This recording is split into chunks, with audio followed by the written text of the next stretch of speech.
क्या करेंगे आप? तो हम ज्ञानेश जी, मैं हैरान हूँ वाकई में। ज्ञानेश जी अब बोलिए, प्रकाश जी ने आपके सामने आईना रख दिया कि खुल करके बोल रहे हैं, अब आप कह रहे हैं कि सर्वे तो रिलीज किया जा रहा है प्रेशर। ये एयरपोर्ट पे चलने वाला आदमी, उन्होंने 20,000 से ज्यादा का जो सैंपल है उसमें बहुत ज्यादा आंकड़े हैं, तो उस आंकड़े का हवाला दिया है। प्रकाश जी कह रहे हैं, साहब ओपनली कह रहे हैं मैं अंधभक्त हूं। अब इसका क्या करेंगे ज्ञानेश जी?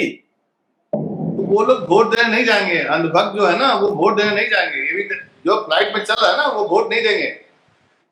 वो सिर्फ माहौल बनाते हैं। सच्चाई बिल्कुल सही बात है, ये तो सही बात है। प्रकाश जी ने जो बातें कही ना बिल्कुल सही बात है। देखिए परिस्थितियां बदल रही हैं, हर लेवल पे बदल रही है, तो इसका असर हर व्यक्ति में पड़ रहा है। अगर आप राजनीतिक व्यक्ति हैं तो आप पर भी पड़ रहा है।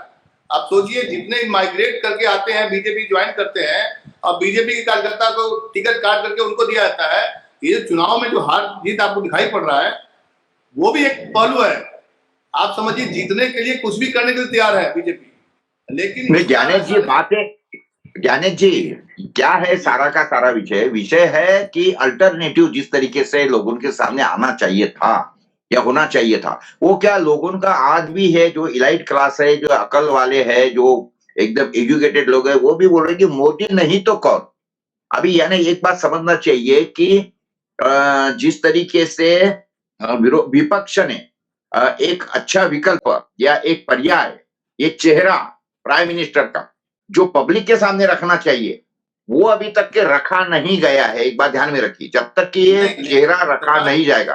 प्रकाश जी मेरी बात समझिए, ये एक नैरेटिव है कि मोदी के सामने कौन, ये एक नैरेटिव है, इसके जाल में फंसाया जाता है। आप समझिए इस बात, पब्लिक कभी भी प्रधानमंत्री को नहीं देता है, वो लोकसभा के सांसद जो होता है उसको वोट देता है, और ये हमेशा से रहा है। लेकिन ये एक नए तरीका नैरेटिव बनाया जाता है कि भाई मोदी नहीं तो कौन।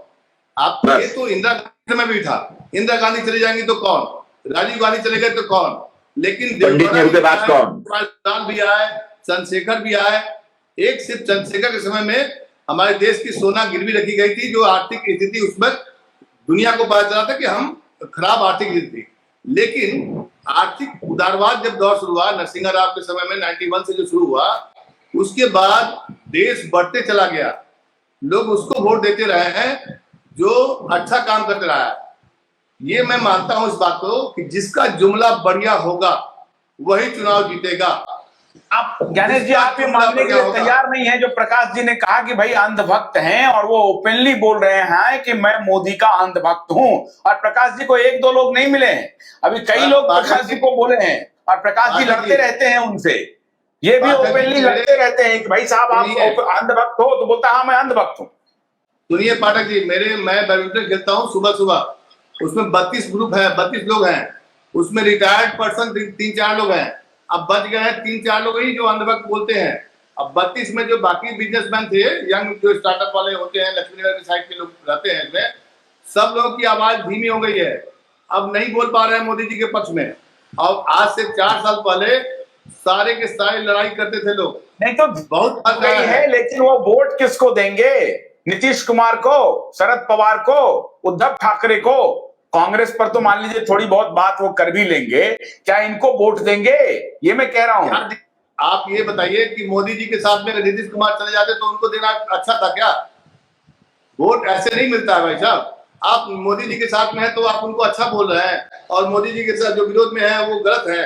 वैसे मैं बता दूं, मैं नहीं बोल रहा हूँ, ये तो सर्वे बोल रहा है, मैं नहीं बोल रहा हूँ। मैंने कहा था सर्वे नहीं है, प्रेशर रिलीज करने का तरीका है, ध्यान भटकाने का, जो प्रकाश जी बोल रहे थे बिल्कुल उसी का एक छोटा सा टूल किट है, जिसके शिकार आप भी हो गए हैं पाठक जी। और आप चर्चा कर रहे हैं इस बात को लेकर के। आपने आज इस बात पे चर्चा क्यों नहीं की? देश में हर रोज महाराष्ट्र में 100 महिलाएं मिसिंग हो रही है। आज आपने मन बना लिया है कि और कोई नहीं तो आशुतोष पाठक को ही अटैक करना है, तो मैं स्वीकार कर रहा हूँ आपके अटैक को। अगर मीडिया है, माध्यम है,